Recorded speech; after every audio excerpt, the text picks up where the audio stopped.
What's happening, y'all? And thanks again for joining us here on Expanded Perspectives. That's right, it's me. It's the Cimarron. It's Cam Hale. And, of course, as always, in studio with me, King of the Thunderstorms over, Mr. Kyle Filio Filson. How's it going, everybody? I'm here in studio, beautiful Skeleton Studios. Yes, if you hear any odd sounds in the background, possibly could be thunder. It is pouring rain right now. It is getting it right now. It is rumbling, bumbling. He could go all the way. Hey, look, I'm not going to complain. The only thing I complain about is the cancellation of baseball tournaments. This isn't true. We need the rain. I mean, this isn't the only thing he complains about, folks. And we're almost into June, and it's still pretty cool around here. I'm okay with it. Like a week ago, it was like 50. Yeah. Just like that cold front came through. It was like, was it last Friday? Yeah, that's what it was. Last Friday. Yeah, it was chilly. It was nice. It was really nice. I'm enjoying the spring. Yeah. We got big plans coming up for Memorial Day weekend. We're heading down to Galveston, then to spend a week at the beach house. I want happy birthday to the Brud. Yep, they are turning 12. Whew. I cannot believe how fast time has gone by. They'll be driving a car in 4 years. That's terrifying. But they're completely delusional. Jacob, for instance, thinks that I'm buying him a GT500 Shelby Cobra. Nice. Can you buy me one while you're doing that? I'm like, what in the... Do you think I'm going to drive a Ford Fusion and then you're going to get a GT500 Shelby Cobra? That's right. I was like, does that make any sense? What's Caleb want? A Corvette. And I'm like, look, first of all, you couldn't afford the insurance on that thing. I'm like, you're going to get like a 1991 Delta 88. Yes. Like a beater. And you're going to both share it. And if you don't like it, go get a job. With no air conditioner. Yeah, y'all get no AC out here. Nah. Time to toughen up, boys. Time to toughen up. Maybe I'll get them a moped. You know what? That might be all right. But get them both Honda Sprees. Yeah, like just a little Vespa. Can't they start driving those here in Texas when they're 14? I think those little things like that you can, yeah. We ought to get one. That's what we ought to do. You and I both ought to get one. We ought to get Monty. We ought to get a bunch of buddies of ours to get them, and we make like a biker gang. But the only way you can do is ride around on a scooter. I don't want the Vespa, though. I like the little tiny, like they go fast, but it looks like a miniature bike. Like a miniature dirt bike. Bikes. Yeah, that's exactly. Yeah, that's what we ought to get. Those are pretty cool. We ought to get one of those. Heck yeah. And we could just put around town. Like, what are they, like a 70cc or something? They're not very big. I don't know. I think, they're probably like a 125. And they got little blinkers and everything on them. Yeah. Dude, let's look into getting one of those. I know there's a guy at our house that rides a motorcycle, and every time that dude sees the kids like out in the front yard, does he stand it up? He'll ride a wheelie all the way by every time, and they just love it. So they hear that motorcycle coming, they get all excited. They run outside because they know he's coming, and he just does it every time. So they love that. Yeah, if you follow me on Instagram, I recently posted some pictures. Oh, he's gotten carried away. Jacob playing baseball, and the pictures, I've been getting comments on them and stuff, and I finally learned something because I like to dabble in photography sometimes because why not? If you're thinking of getting into photography, don't concern yourself too much about the camera bodies. If I could tell you anything, it's the glass. The lenses is what you need to spend the money on. I've tried multiple bodies and multiple lenses and combinations of the two, and you can take a pretty lower end DSLR camera, and if you put an expensive piece of glass on there, you're going to get really good results. Now, I don't have the money to, I have the money, but I don't think my wife would let me spend it on the lens I want. But there is an interesting service called borrowlenses.com, and if you go in there, you can rent high-dollar lenses. So I rented a 70 by 200 millimeter lens, and it's about $2,100 brand new. But, for about $70, I knew I was going to this baseball tournament. I knew the weather looked pretty good, so I rented it, and it shipped right to me, and I was able to capture a ton of photos. Like I said, I've got a lot of editing to do, but it's a pretty good service. If you don't have the money to invest in a camera, or if you're going on a trip.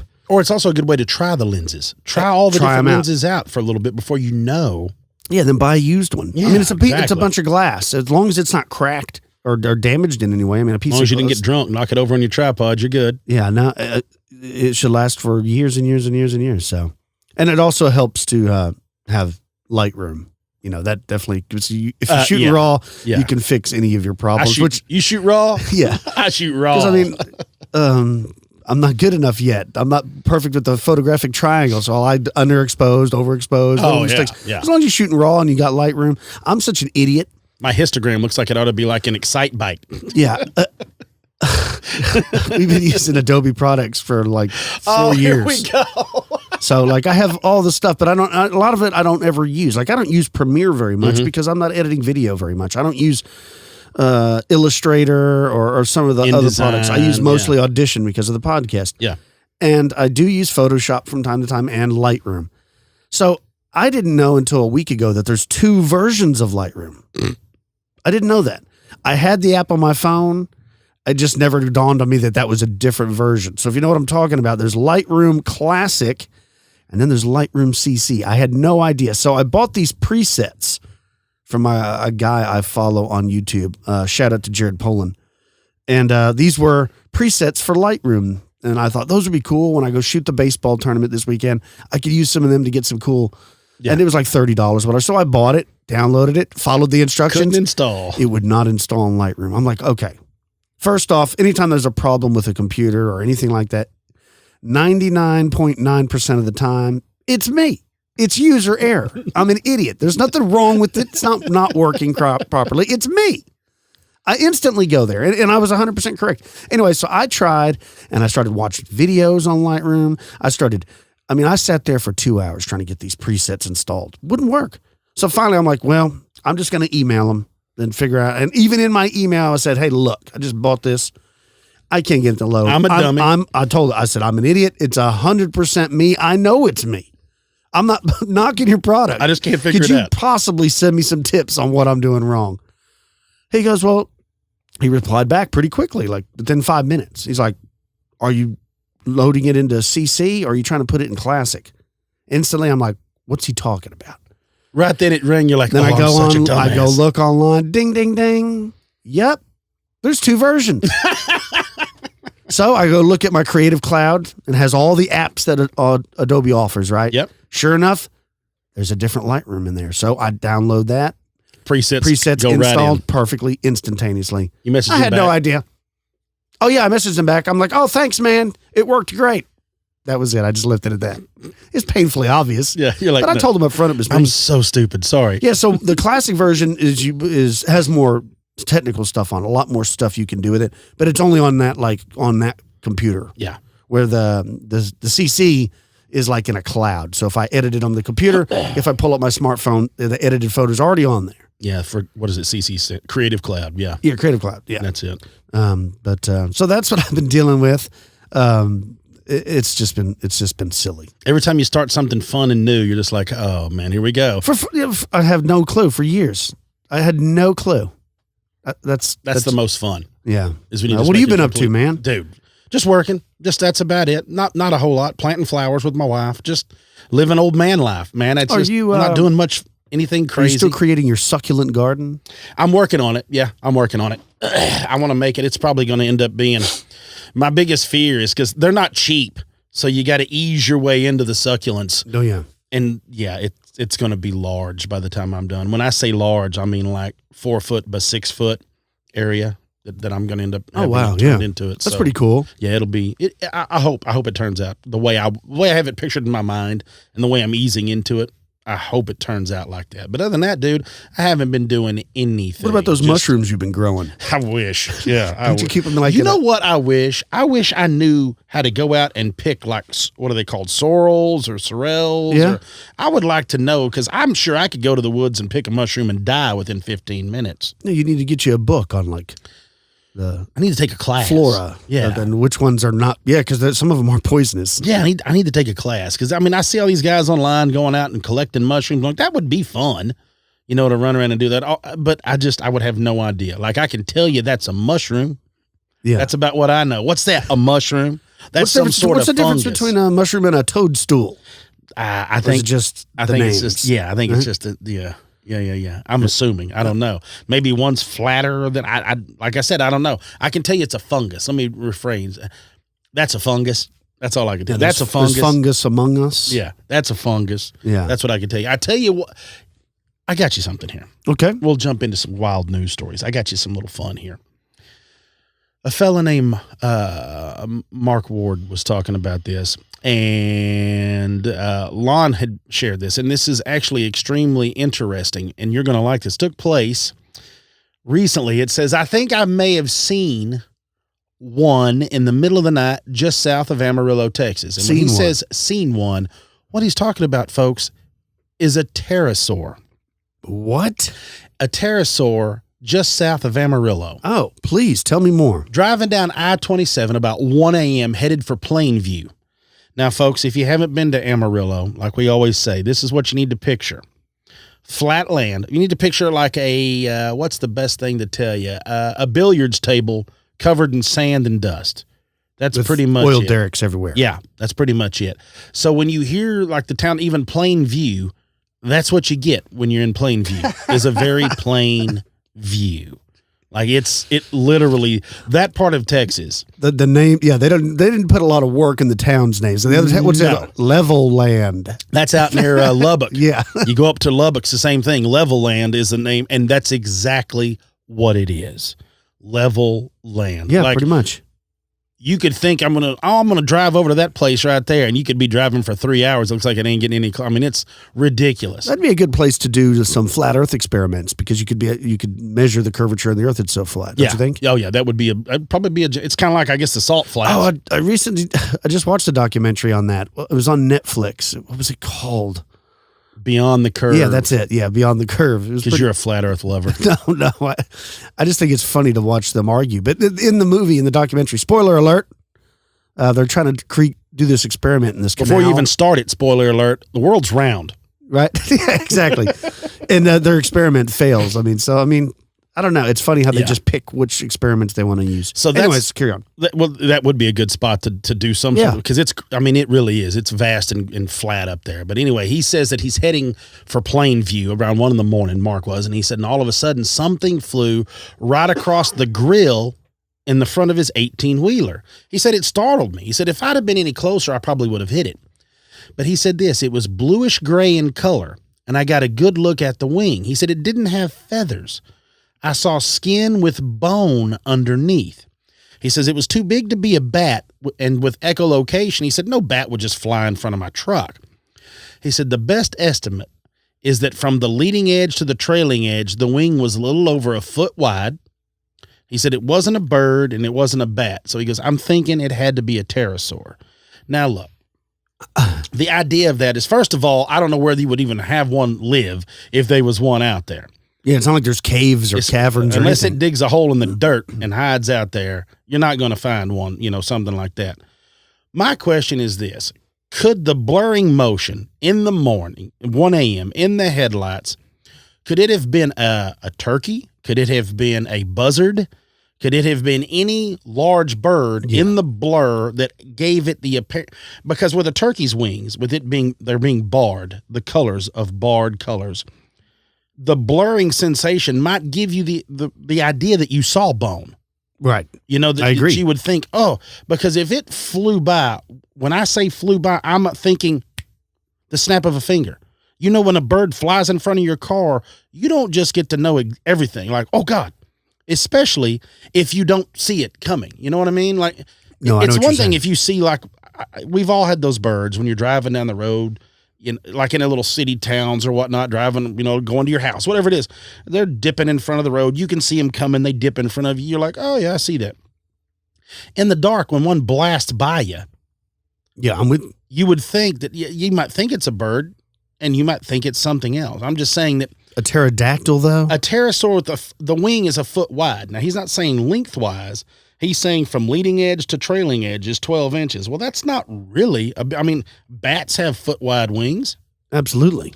Could it have been a bat? Yeah, could have been. It could have been anything, but it just doesn't sound like a tried and true pterosaur sighting, especially knowing where that's at, where he's coming from. But right with that, I've got something else I'm going to share with you, because this was something that caught my eye, and I thought about you, Philly. The guy posted, his name's C. Beeve. C. Beeve, love the name. The Beeve. The Beeve talks about a black stick man. Oh, I like those. I like the sightings of those. Says, before I heard about this phenomenon, this was before the internet, a coworker of mine said he was driving on a rural road in Cleveland County, North Carolina in the mid-90s. And at about 45 miles an hour, he said a black stick man came gliding next to him and was about 7 feet tall. What? Yeah, running along beside the car. He said he went home and got his wife, and they went back and found the stick figure standing near a tree line. He says everybody at work ridiculed him except for me. When he told the story, I didn't. He said it shocked me to hear this is a real phenomena and the close similarity of all the eyewitnesses, what they report, and especially the gliding part by the way they move. Mm-hmm. So this fella back in the 90s had one glide past him at 45 miles an hour. And of course, look at the cojones on this fella. He goes and gets his wife, and they both come back. But I guess he probably did that because he wanted someone else to see what he was seeing so that they wouldn't think he was crazy. Or he hates his wife, and he's hoping the stick man will take her. That's true. I mean 50-50. That's the whole deal. So now we've got, but at least I like the fact, like we talk about, when you start finding these stories and these tales that come out on the internet, and then you start getting, like we've talked about, people coming forward going, oh, I saw that way before this, or way before, which makes you start wondering, are they telling a lie, or was there some validity to it before it made its way online? Right, yeah. Well, speaking of seeing things, and seeing is believing, over there on Phantoms and Monsters, Lon posted this pretty interesting story where the guy claims that he saw a Bigfoot.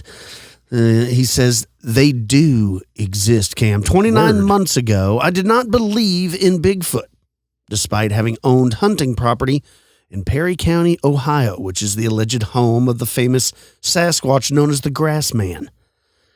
And despite living for over 3 decades in Bigfoot Central in the Pacific Northwest, 28 months ago, however, I saw my first Bigfoot. Now I've seen them on 6 occasions to date. There is no question but that they do exist. Scoff all you want, your doubts do not affect my reality. But here's the thing. 48 years ago, in 1971, in central Michigan, I had a rather scary, if inconclusive, experience with what I suspect was what was called then the Michigan Monster, an animal now more commonly known as the Dog Man. I've now come across several individuals locally whose experiences I have every reason to credit, who claim to have run across just such a creature out here, one of whom I saw at a very close range for several minutes. Plenty of time to get a good look at it. Much as I do not want to believe in such a thing, given the shock to my skepticism which Bigfoot brought, I don't feel like I can blindly deny that there may be other things out there. There are certainly enough tales out here about them, independent of witnesses whom I personally know, to raise the real possibility that there are some such creatures in these woods. The featured story reek of truthfulness to me. This is almost exactly what one might well expect. Nothing about it is inconsistent with what we know or inconsistent with potential reality. There's no evidence of hype or BS in the tale. So whether or not I wish to believe in these things, I've determined to behave in a fashion consistent with the possibility that these things are out there. I never go out unarmed or alone, and have never gotten a bigger gun. It may be all a case of mistaken identity or self-inflicted fright, but if it's real, well, I do not wish to be at its mercy. It's not going to happen. It wouldn't be prudent. I know what I saw, and I saw a Bigfoot. So they do. If you have any questions, Cam, this person claims, they do exist. Now, here's what I'll say. He doesn't give a lot of detail or any about the circumstances surrounding his sighting, other than he was skeptical and now he's a believer. Yeah.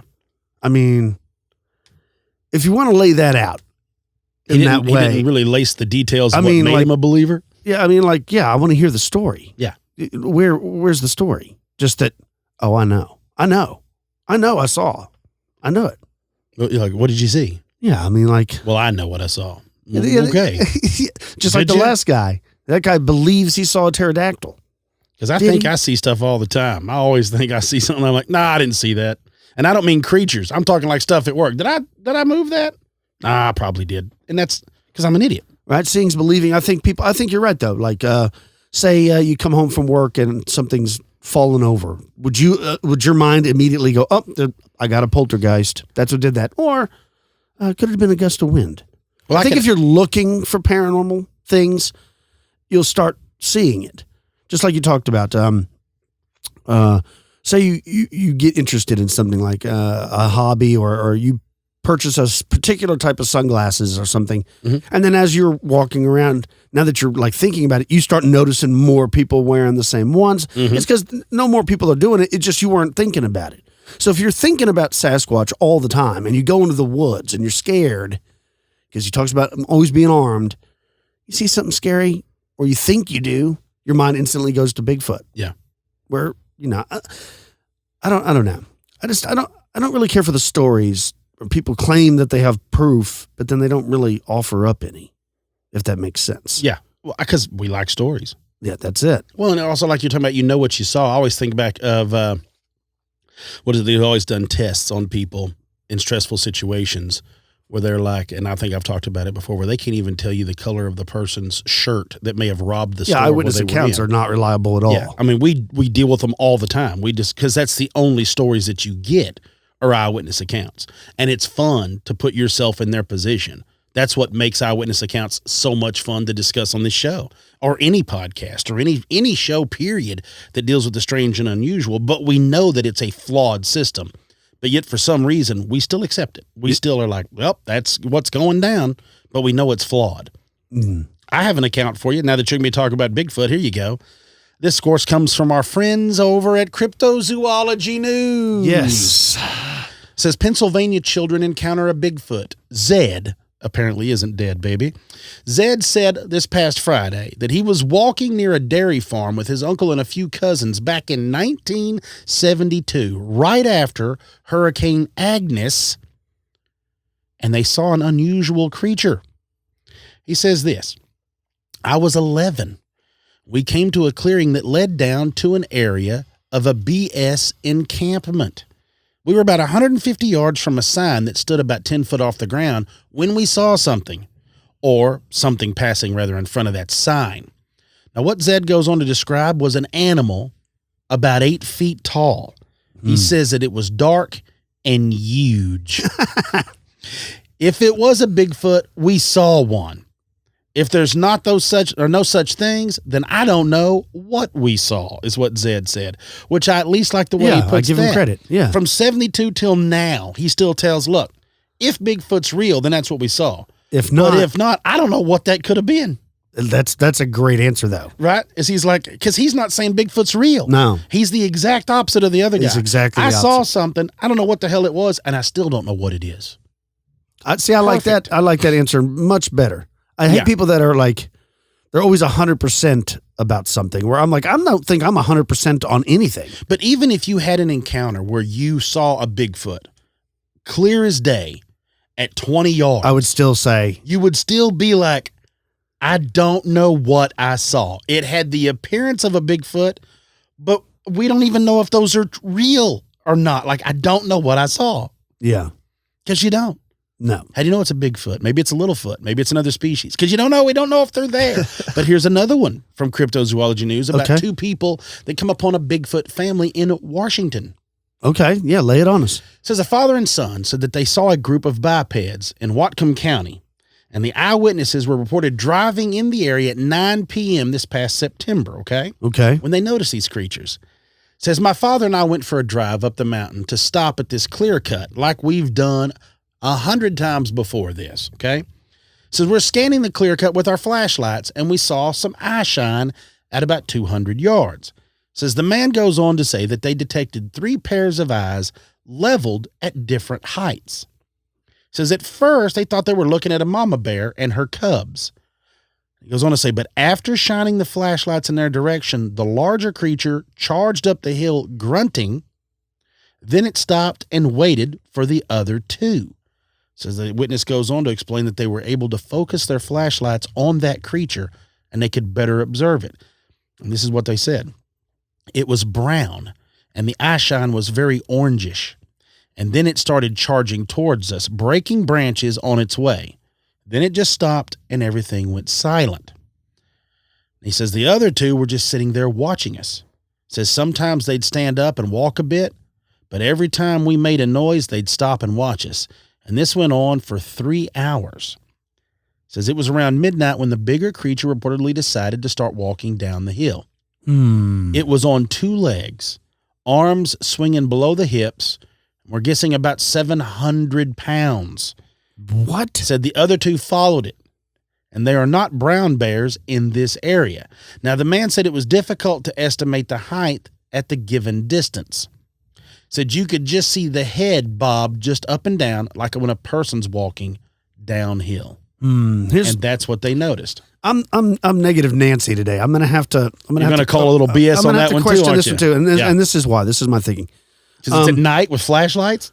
Well, that's part of it, but that's not the reason. If Sasquatch is a real thing and it's like a devolved human almost, something that split off the tree right between us and the primates. What immediately stands out to me is the eye shine. Well, pigs don't have eye shine. Humans don't have eye shine. Monkeys don't have eye shine.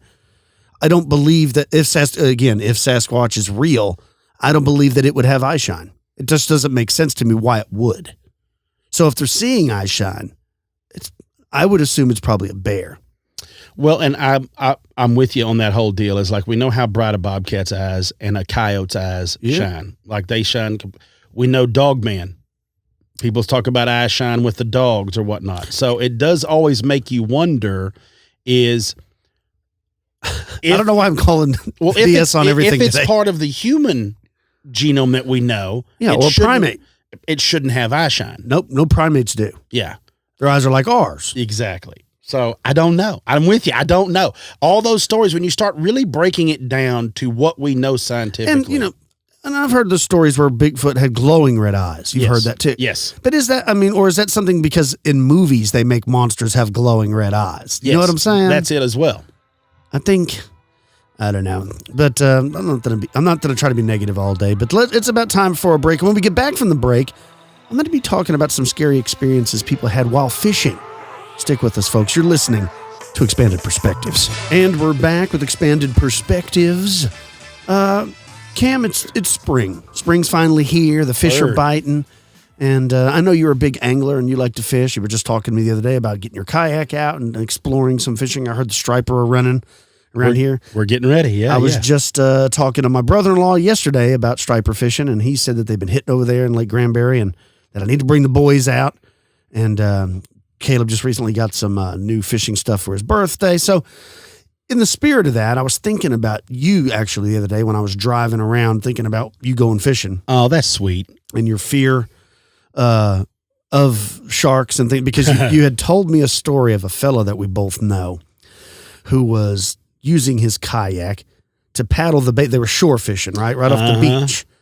And do you want to tell that story, or do you want me to recap it? Well, a good friend of mine that I've hunted with and shot archery with for years, was using like some cut up parts of a stingray, I believe is what it was. Like one of those cow nose stingrays for bait. For bait, and was paddling it way out. And they've been fishing. Yeah, they've been fishing all evening. And I'm sure there was some drinking involved and all this stuff. So he's paddling this little 10-footer, all right, little 10-foot kayak. One of those little cheap John Walmart jobs, right? So it's little. And you really want a larger kayak. There's a lot of rules of thumb to follow before you put a certain yak in the salt water around the waves. But anyhow, he jumps in, throws the ray. It's already hooked up, and all this stuff for bait. And there's no storage in the back, so it's laying in his lap as he's paddling out in the dark. And bleeding. And there's blood everywhere and the headlamp's on. And anyway, the waves are breaking pretty good, and he ends up getting flipped. And he said it goes over backwards, and that bloody ray lands on his chest as he goes under the water, and he's already covered in blood. And all he can think about is being attacked by a shark. He's he said, I'm screaming. I'm just for all he's worth, he's just in panic mode. And at that, he's telling me the story. He told me the story several years ago, but as he's telling me, I get panicky thinking about it. Like first of all, I wouldn't be in that position. I wouldn't even put myself in that position. But I'm not going to front. I mean, if guy got flipped over in the ocean with a bloody anything, I would be nervous. Well, first of all, I'm not coming to help you. Let's go ahead and get that squared away. If that happens and y'all are fishing with me, don't look to me for help. I will go tell your loved ones where the last place I saw you. I know what happened. But that's it. That's all you're getting out of me. So you were telling me that story, and when I got off the phone with you, I was, just driving, I was thinking about it, kind of laughing to myself, also realizing, golly, that would be terrifying.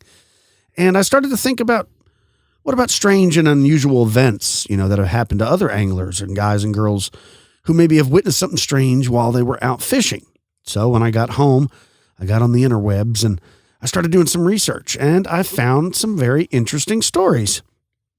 So let's get into this first story. Now, this first one took place a few years ago in a place called East Beach in Rhode Island.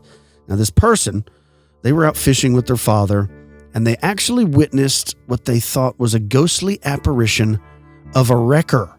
Now, if you're not familiar with a wrecker, I wasn't either. This is kind of like a pirate. Like they were thieves, right? These were bandits who used to trick ships into crashing into shore by using their lanterns to lure them in. Like they would think they had more room. Like they thought maybe it was a distant lighthouse, and it wasn't. I got you. Like run it way up on top of the mast and make it look like. And these ships would beach themselves, and then they would board the ships, kill everybody inside, and loot the thing. Right? They would steal all the valuable contents that were on the ship. Anyway, so as the story goes, the guy says this. He says, "I was fishing with my father, and as we got down to the beach, we saw some old, odd-looking drag marks in the sand. After about a half hour of casting, we made our way back to the truck, and as we hit the parking lot, our German Shepherd started acting really weird. Normally, the dog barks and is very aggressive. This time, it was the opposite. The German Shepherd looked like it was troubled. It looked scared, tail between the legs, whining and whimpering a little bit. I knew something was up. So, as we were loading up the truck with our gear, we saw a light coming out of the dunes. Well, we thought probably was just another fisherman. And as we got a better look, we saw it look like an old 17th or 18th century looking lantern.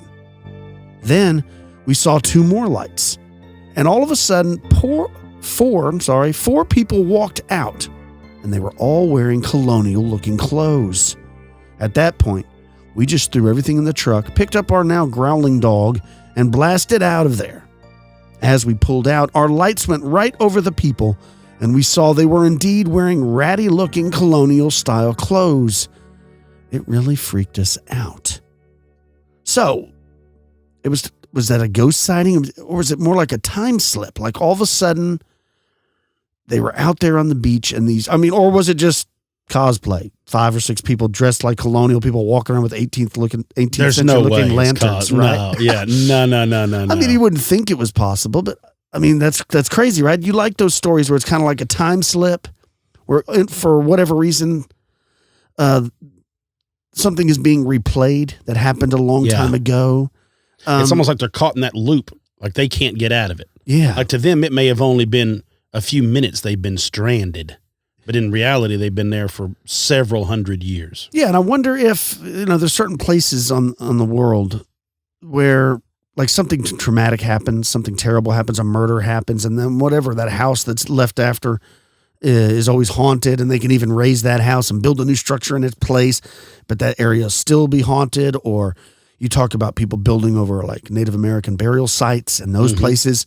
It's like something happens and it's always there. So I wonder if what they saw was, like you were saying, a replay of an event that took place on that very spot on that beach all those years ago. I think so. And that's like a memory, almost like that place has a memory.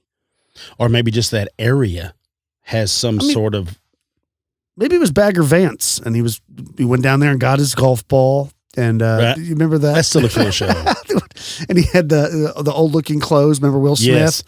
That's still a cool thing, man. I love the idea. Isn't that the name of it, Bagger Vance? Yeah, the legend of Bagger Vance. Yeah, where it's like God comes down and helps him with his putts. And yeah, maybe that's what it was. I mean, I don't know. But look, as I was looking, I found another encounter. This one also from Rhode Island. Now, seems like a lot of odd stuff happening in a very tiny place. I mean, there's ranches in Parker County bigger than Rhode Island.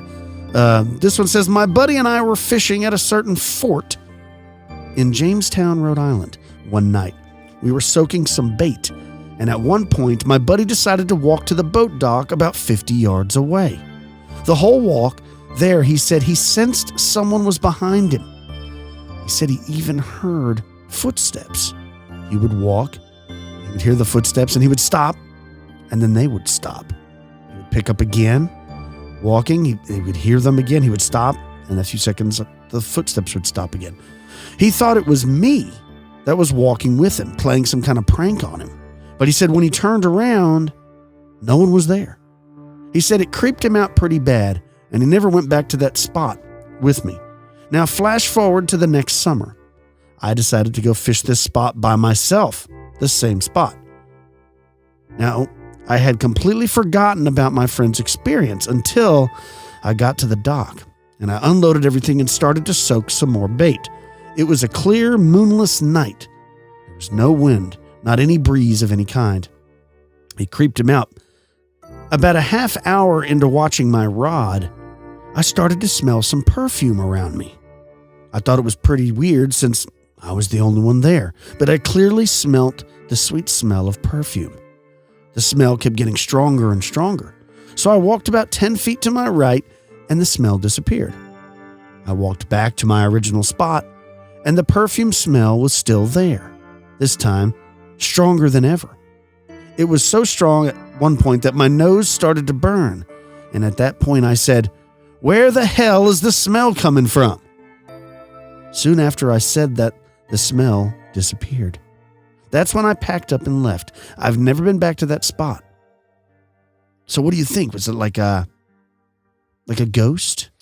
Well,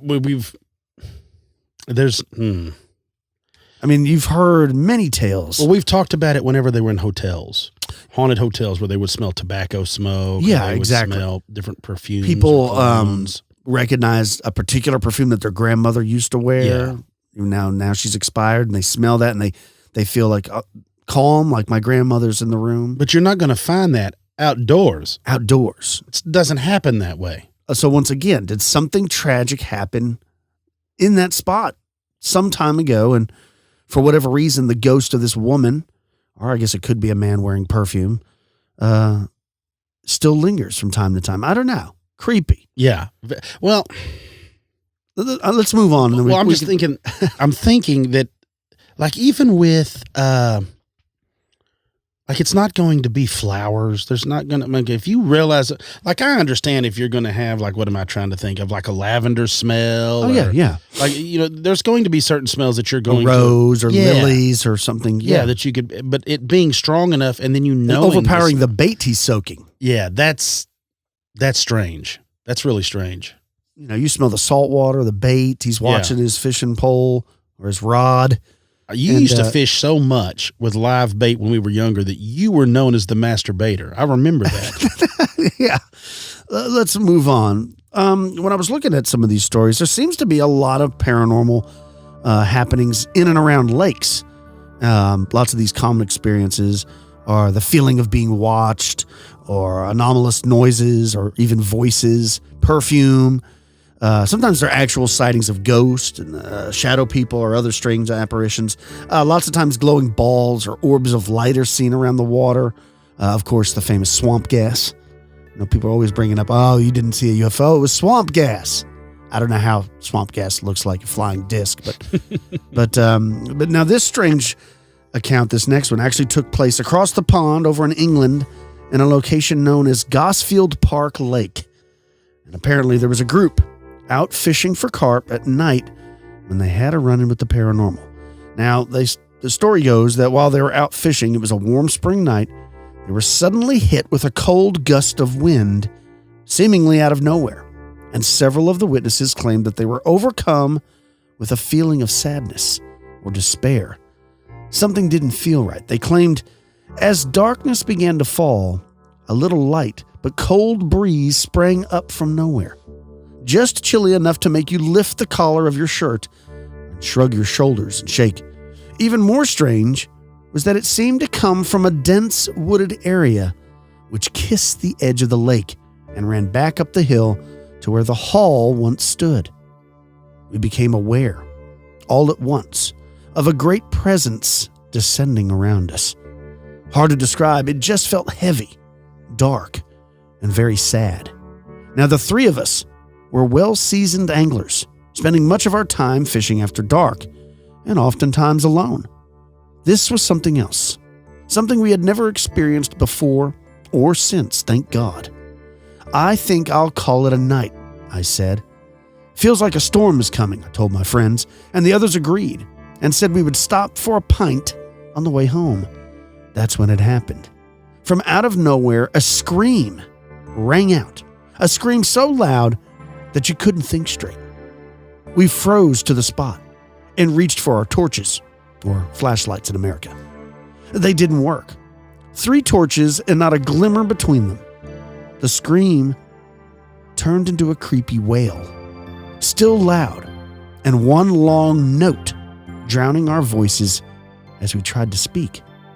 We knew what each other were saying, and within a minute, all tackle was retrieved, line bitten through, stuffed and grabbed, and we stumbled our way along the field bank towards the iron bridge, the old driveway, and the sanctuary of the car. The wail followed our every footstep, growing neither louder nor quieter. Ted was the first to reach the bridge, and as he set foot on it, he fell silent, very silent, painfully silent.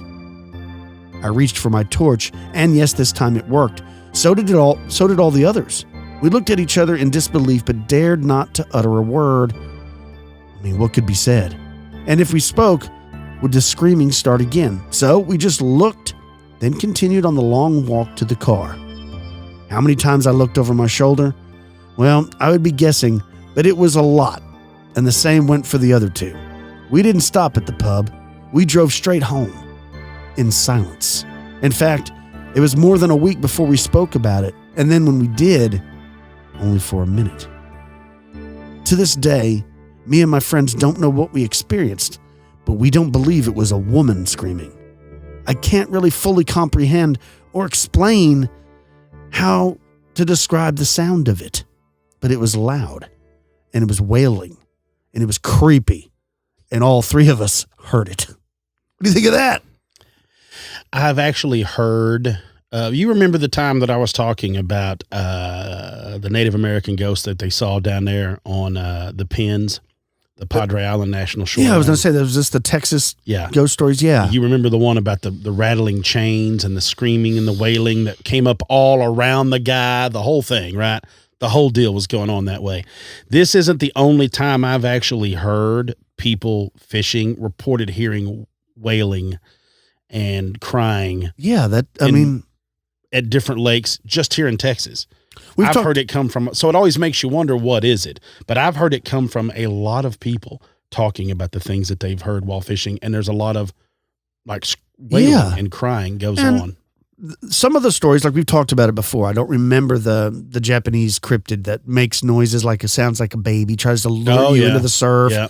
You mentioned it on a show not too long ago where also once it gets it out there, it pulls your innards out of your noose. Yeah, drags it right out of your noose. But this doesn't sound like whatever this was luring them. This was like screaming at them. And they said it was so loud that they couldn't talk to each other hardly. Painfully loud. Yeah, see, that's just creepy. Yeah, that's not like what you would. But you're 100% right. This is not the only case of fishermen hearing that. In fact, I've got another one where somebody heard something screaming. Something or someone, they point out. A guy named Eddie G. Not Eddie V. It's a pretty good restaurant that truffles Eddie G. Yo, yo, yo. Macaroni and cheese is pretty good if you ever get over to Eddie V's. Anyways, a guy named Eddie G on Reddit claims that he and his cousin were out fishing at their favorite honey hole in rural Kentucky. Now, this was a spot, Cam, that they fished all the time. So they were very, very, very familiar with it and the surroundings. They knew it like the back of their hand. They said that it was a private lake. It was on private land that had belonged to a family they knew, a family friend who allowed them to fish there whenever they wanted. So this was like a spot that they went to all the time. Anyways, Eddie claims that one night him and his cousin were out fishing for about a half an hour, he said, and then it got suddenly quiet. Now, I mean really quiet. No crickets, no frogs. The Oz effect stepping in. No locusts, no owls, no swaying of the trees, nothing. So quiet that it became painfully noticeable, right? Mm-hmm. Something was wrong. And him and his cousin looked at each other. And without saying a word, they both instantly knew what the other one was thinking. Like, something's wrong. This feels really weird. Mm-hmm. And they say that after standing there for just a few moments, straining to hear anything, something, they just trying to hear something, the dead quiet was immediately shattered by an unbelievable scream that pierced the night. Eddie says, my cousin and I were fishing late at night. We decided to go around 9 p.m. since that's when it's the best time for us to get a little bite. We got to our favorite spot, and there was nothing but the two of us, the lake, and your normal chirp chirp of some other random animal sounds, which we were used to.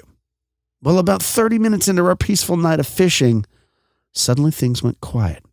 If you've ever gone to our spot, you know that just never happens. We didn't say anything, and we kept on with our night. But suddenly there was a loud screaming sound coming from right behind us. I turned and looked at my cousin. By this time, his face was pale, and we asked out loud at the same time, did you hear that? Of course, I responded, yes, I did. What the hell was it? And my cousin said, I don't know. I've never heard anything like that before. As much as we both tried to ignore it, we kept alert. But then it passed, and after about an hour or so, we had forgotten about the incident.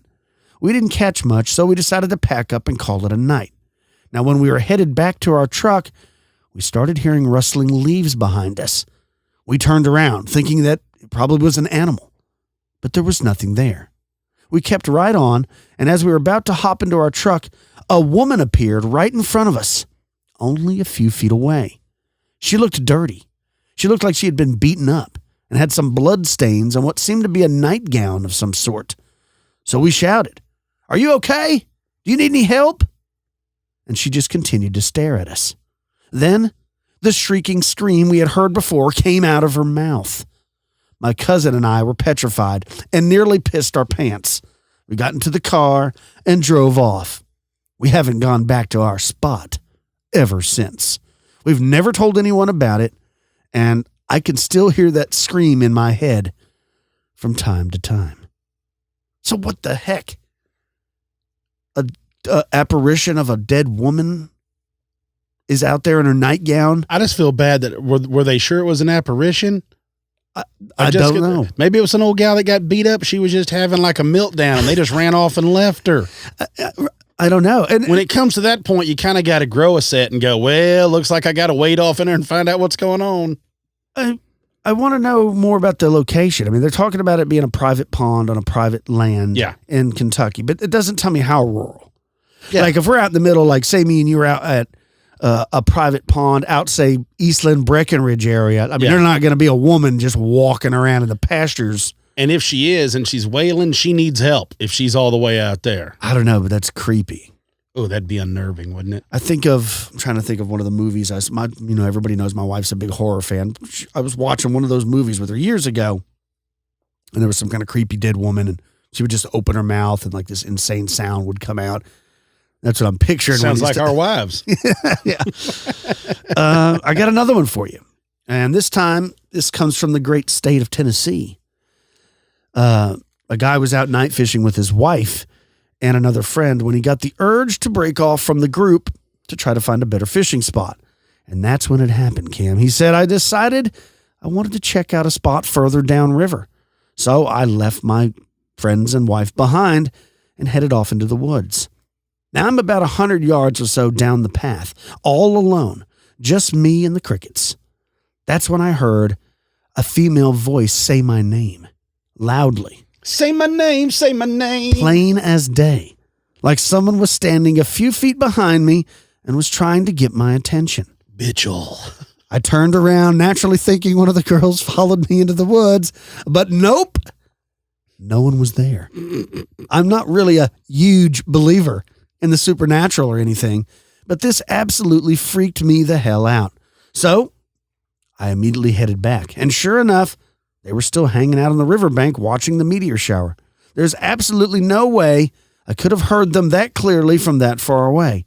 I told them what happened, and still to this day, they think I was just jacking around with them, trying to scare them. But I'm telling you, I experienced it. I still get the willies thinking about it, and I've never been back to that spot since.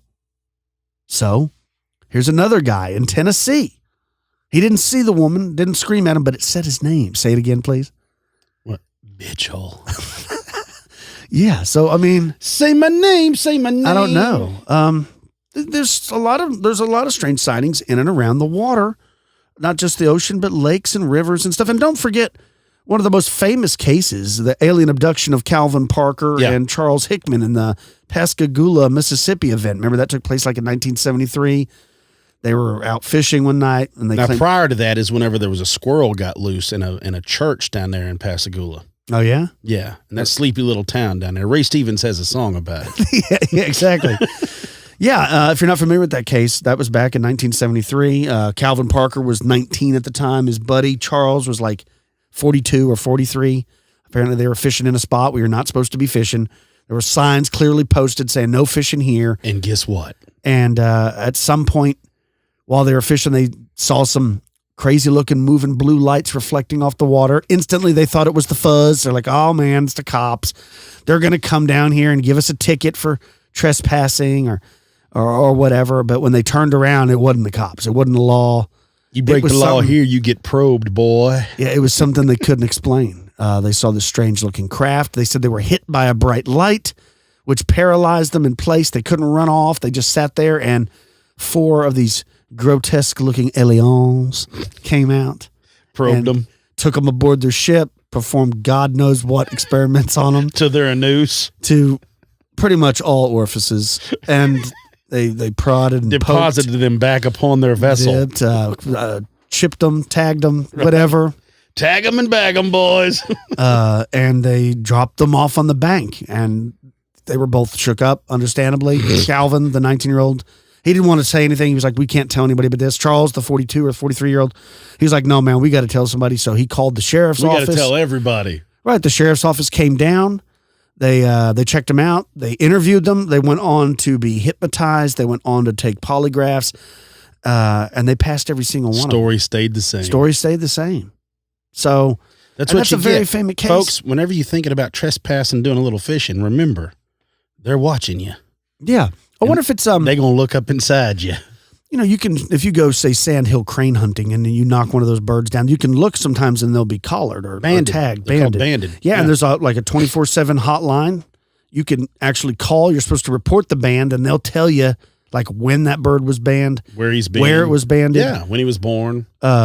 I wonder if extraterrestrials are doing the same thing when they chip people or tag them. If another alien abducts that person years later, if there's not some kind of extraterrestrial hotline, they call in, like, yeah.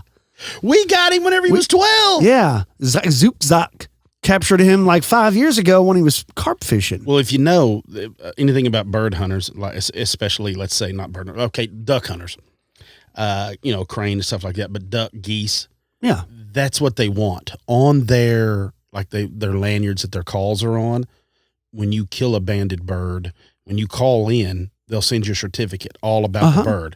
They'll put that band on their lanyards, so they wear them. Oh, that's cool. So actually harvesting banded birds is like the highest of the high, because the idea is to ban them so the government can keep up, wildlife can keep up with what's going on and where they travel and how far they've been and when you've taken them, and that way they know how long they live, and they learn all about it with that little band and calling them in. Yeah, it's pretty cool. I saw an episode of Meat Eater where Steve Ranella was sandhill crane hunting up near Lubbock, shot one, it was banded, they called in the service, and it turned out that thing was banded like 20 years ago. Yep. Up in Alaska. Yeah.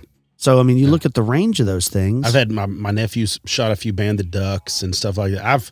I'm not a bird hunter. I'm not much one either. But, I mean, it would be cool to have something like that, to have That'd be a little pretty cool. band like that to harvest one.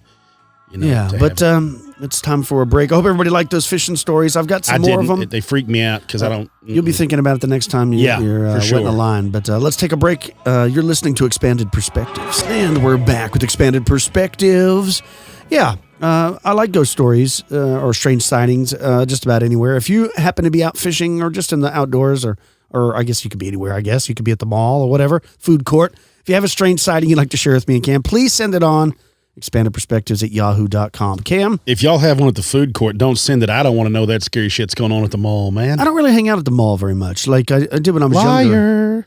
You're always at Lids and Hot Topic. Is that even a store anymore? She plays it off. Oh, is Hot Topic even real? I haven't seen I don't think that exists anymore. I know there's still Spencer's. I haven't seen a Hot Topic in a while. I regret the day years ago. I was in a Hot Topic and they was a mechanic shirt, the button up Dickies mechanic shirt, but it had the Cobra Commander, the Cobra patch on it. And on the back had the big Cobra thing like you work for, and I didn't buy it. And I regret to this day not owning that shirt. You could probably find it online. You know what? I need to look for that because I was like, dude, that would be cool. That'd be cool. That'd be really cool. I'm a big G.I. Joe fan. Who's not? Yeah, that was the cartoon was great. The comic books were great. The little action figures. I don't mean the big ones. I'm talking about the little ones. I used to love that. I think I've talked about it on the show. Like I was so jealous of my cousin. He had the actual G.I. Joe aircraft carrier. Yes. It's like 8 feet long. Yep. Man, I thought that thing was so cool. I was so jealous. I'd only get to play with him a couple months in the summer up in New Jersey. And like when I went home, I'd be like all bummed out and stuff. And I really wanted that because I would like plan my vacation. When I knew in the summertime I would go up there and stay with aunts and uncles and grandparents and cousins and stuff. I would like literally pack my G.I. Joe F-14 Tomcat. So you could land it on the aircraft. Yeah, the carrier. Cobras, the A-10 Warthog is what it was. Yeah, I would bring all that stuff with me. Like I had it planned out. I can't wait to get back and play with that thing. I just went blank. Who was the guy that flew the A-10? Oh man, I don't remember their names. He always had his character had on the sunglasses. Yeah. Remember he had the boonie hat? What was that dude's name? Had the big red mustache. I forgot. I forgot. You could probably look it up. I probably could, yeah. Yeah, the toys today don't seem the same. But I'll tell you, luckily, everybody knows that Luke has a fascination with Lord. freaking Godzilla and the Ultra Monsters and all that. Well, because of the new Godzilla movie coming out next week, which I'm sure you'll be going. Yep. You have to go. I have to go, yeah. Not so much for the movie, but to watch Luke. That's the best thing. I mean, he loses his mind, right? Look, there it is, Cam. The Meg. Oh, yeah. The Meg was, not to mention how crazy it was whenever Kyle bought the wrong seats to start with, but Luke was like 6 people down from me, and he would stand up to yell to make sure I saw. Yeah, he's big like on in that. the middle of it, he would stand up in his seat and be like, Uncle Cam, did you see it? Yelling. And there's like 30 or 40 people in the theater. And I'm like, yeah, I see it. Not just once, but continuously for almost the entire movie. Look, there it is again. Look, Cam. I can't there it wait. is. Like you're looking at something else in the dark theater. Yeah, I can't wait for the So Godzilla's Godzilla's been to be off the chain. Can't But wait. because of the movie coming out, the release, we were at Target. If you Oh, want to be you fancy. told me about this. And they have a new line of all the toys are out for the movie. So now I don't have to special order from Japan and wait the 8 to 12 Have you got them weeks. hoarded where you can just give them out little at a time for like birthdays? My wife was like, dude, we need to come back here and buy every one of them, even if we don't give them to him till Christmas, because they're right here. Because normally, like I said, and they're cheap now. he's in love with these characters that he sees in the movies, but you can't buy them anywhere. You can order them off Amazon, but they literally ship them in like container boxes, and it takes 12 weeks to get here. They're not expensive. I mean, Japan, $6. man. It's just you can't get them. So now finally, we're going to be able to buy them right here at the local Target. Yeah. So he was freaking out. There was Godzilla's there, King Ghidorah, Rodan, and a couple other ones. I don't know their names, but yeah. So I'm looking forward to that movie. There was something else he wanted to see. I don't remember. It's fixing to be summertime, and that's when all the really good movies come out. Have you seen any cool movies lately? I know that you like to go to the I want to theaters. go see the John Wick. That's right. the one that I want to go check out. I love those movies. I hope they don't ruin it by making too many of them. That's my only concern. Yeah, I think it'll be good. I think I've heard it's good. Like, I think it'll be what good. was the series with Liam Neeson? Taken. Like, remember when that came out? That was really good. The first one. I'm saying Taken was good. Yeah. But then now it's Taken 2, then Taken 3. I'm like, okay, how many times can one guy's family get abducted? Well, I watched now that you bring it up, I've watched his movie recently. It was for rent, Cold Pursuit. I have not seen that. About his son his son gets killed or dies, and anyway, the whole deal. And he is goes this on one a where he's like rampage. they claim his son died of an overdose, Yeah. and he's like, oh, my son doesn't do drugs. Yeah, okay. Exactly. I haven't seen it, but I know what you're talking about. Eh. It's kind of like he made that good movie Taken, and they've tried to recreate that many times over. And I'm just like, I understand what they're doing. They're trying to make a money grab, but you can also ruin it. Like, I'm afraid they're going to ruin John Wick. Well, the problem I have with this is the same thing that we saw whenever we were kids. We didn't know any better. Is we were Arnold Schwarzenegger fans and Sylvester Stallone fans, and then you realize, still am, that they're the same characters in every movie. Yeah, it's just that the same thing with Steven Seagal and Jean-Claude Van Damme, the whole deal.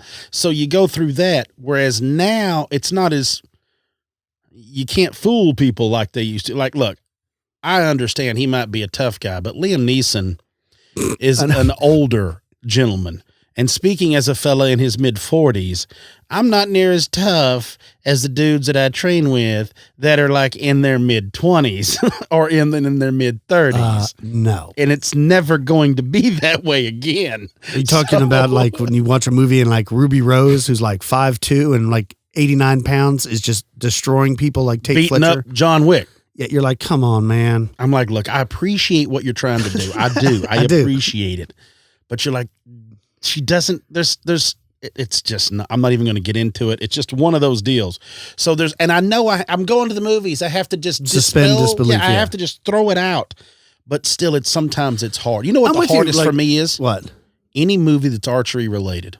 Just because it's something you do, right? It drives me crazy. I will say this, and I haven't watched it, but I do know that there's all these different releases. And what I mean by that is like different cultures at different times in their progress of civilization had different ways they shot bows.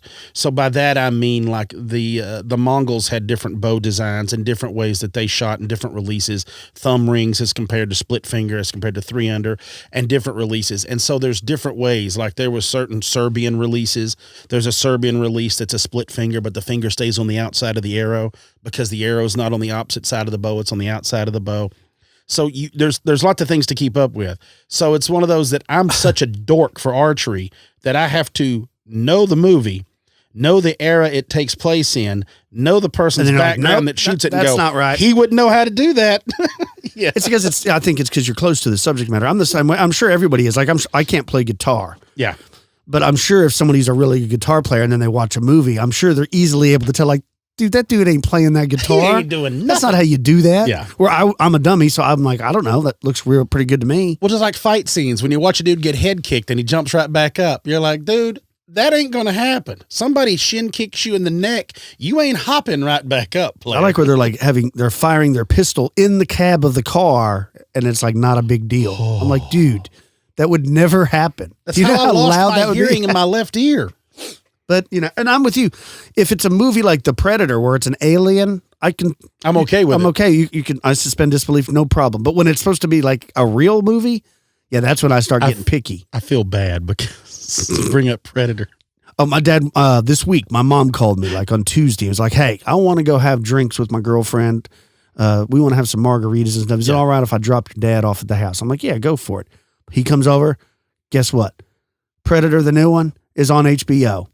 Did he watch it? Oh, of course he watched it. I'm glad. You should have sent him to my house because I watched it too. And also Predators with Adrian Brody's on there. Yeah. I watched it last night. Yeah. So Luke's like trying to tell my dad, hey, pop up. You know what happens next? Do you know that the big one's coming? You know, I'm like, yeah. Luke, he's seen it. Pop, do you remember in Predators and I'm like, Luke, he's seen them all. Trust me. He's seen every one. He knows it. Does Luke like the Predators also? Oh, yeah. Oh, wait. We haven't told him that he found out that there's an Elm Street in the town we live in. And so he makes you take him down Elm Street once a week, at least, to look for Freddy Krueger. I'm telling you, I'm really disturbed. I really need to look. I wish I had some security cameras at my house because Lyle Blackburn's been to my house several times. Luke is like a little Lyle. He loves all the monsters. It doesn't matter what it is. Godzilla, Predator, dinosaurs, the Mummy, Freddy Krueger, any monster. Are you raising Lyle's child? I'm telling you. We need to go see Lyle. I need to take Luke. I saw him the other day on the interstate. Oh yeah, you passed him. I drove by him and I was like, coming up on this. I don't want to say what kind of car he drives, but I was like, I know that this looks familiar. And I drove by. I'm like, yep, there he is. We need to go and take Luke to his museum. His monster museum. Luke would love it. He'd go crazy. He would, because that's going to be Luke. I don't know if you've seen it in the photographs. I think Micah or somebody posted them years ago. But Lyle has a room. I'm talking a 20 by 30 room, and it's dedicated to all monsters, like classics, like the Wolfman, Dracula, all the way up into the modern, Elvira. There's Bigfoot tracks, like Bigfoot castings in there. I mean, everything. Hundreds of thousands of dollars, probably, collection of monster stuff. I'm sure, because he was showing me some of the really rare and it's stuff. Old. Like, there's some of the stuff that's legitly from the 50s and 60s. He had the original Legend of Boggy Creek movie poster, hand-painted version, not like a print-off that you can buy. He had the original painting. Which is awesome. And he gave it back to the family. Yeah, that was pretty cool. When they come back, he gave it back to them. I think they put it in the museum. Yeah, man, we didn't have him on. Yeah, we need to get him back over here. He's a real treat to have. A wealth of knowledge. Like, the dude knows so much that he doesn't put in the books and stuff. Like, stories he shares. If you had to guess, I would say literally in all of his books, I would say it's 30% of all the stuff that he knows. Oh, yeah. Yeah. It's shocking. That's just like Nick. Whenever you talk to Nick, I mean, he has so much. You can't talk to Nick because there's nothing you can bring up Nick doesn't know. Yeah. Like, you're like, hey, Nick, here, check this out. And he's like, oh, yeah. And then he'll give you the history of it. You're like, Nick, where do you store all this? Man, he's a working machine. Yeah. That's all he does. All he needs is some Gatorade and some crisps, and he's good to go. No, he likes, what's the PG tips? He likes the tea. He likes But chips. the first time we met him, yeah. he was eating crisps and drinking Gatorade. That's right. Him and Ken. Ken Gerhard. Yeah, that's right. We met him in a parking lot. In Grapevine, Texas. That's right. And the very first thing I remember, because he pulled up, I was like, Cam, I think that's Nick Redfern. Yeah. We were like, there's Ken Gerhard. Yeah. And then right after that, we met Lyle, because Lyle, that was the day before Lyle came on. And Lyle we ate dinner with him that night. Yeah. He and Sandy. I've been slowly putting together stuff for our upcoming camping trip, collecting supplies, and I was talking to a friend of mine, and it's inspired him a little, I think, and he's starting to get into it too. He purchased a new tent. Nice. He's planning on going on a big hike. I am overly thankful, not to cut you off, but a while back when I was talking about this, and I had sent out and told everybody, send me some emails, send me some stuff on good packs. Yeah. And think for ultralight packs and all that. Y'all listening outdid yourself. And then I start talking about backpacking food. You did the same thing. Like, anytime we put it out, you listeners. Do they help me out with the whetstones? Yes. Wanted to know some whetstones for sharpening blades. Of emails. Ton of emails. I don't think all of you listening understand what y'all mean to Kyle and I. Really, I don't think you do. Like, we're embarrassed by it when people tell us how much they like the show.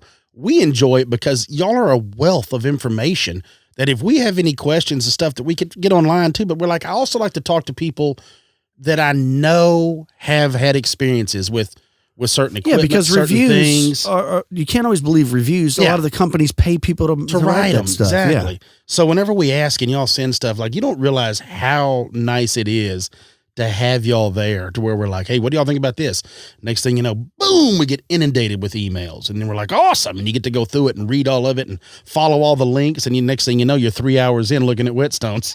Yeah. So I've been, I'm still up in the air. I haven't made up my mind. I don't know if I should buy a hammock, if I should go with a bivvy, if I should buy a tent. Yeah. I don't know. I get like a kid in a candy store. When I have too many options, it makes me freeze. Like, I don't know what to do. Yeah. Because I'm always afraid of being happy and buying something and real proud of it. And then you get out there and then everybody's like, what are you doing, dumbass? Why'd you buy that? I should have went with this. And I'm like, I don't think there's one. Dumb. Yeah. There's not a be all in all. I know. That's the problem.